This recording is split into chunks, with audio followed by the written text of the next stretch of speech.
এই কাহিনীটো এখন সৰু গাঁৱৰ এজন দুখীয়া ল'ৰাৰ বিষয়ে, যাৰ নাম আছিল ৰমেশ।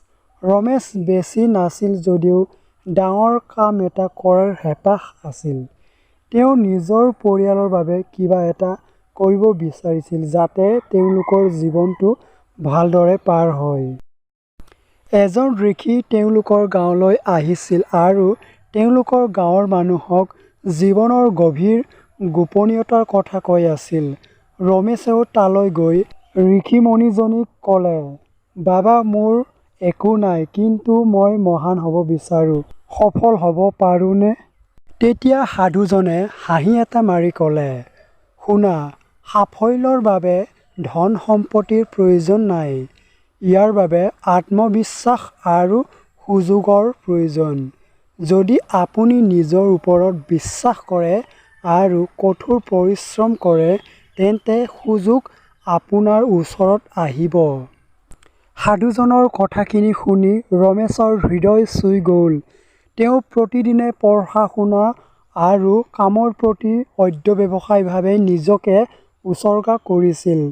তেওঁৰ হাতত বিশেষ সম্পদ নাছিল যদিও কঠোৰ পৰিশ্ৰম আৰু কোনোদিনেই নকৰাকৈ নাথাকিল।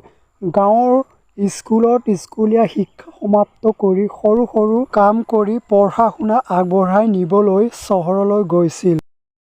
লাহে লাহে তেওঁৰ কষ্টৰ ফল লাভ কৰিলে আৰু তেওঁ ভাল এটা চাকৰিও পালে।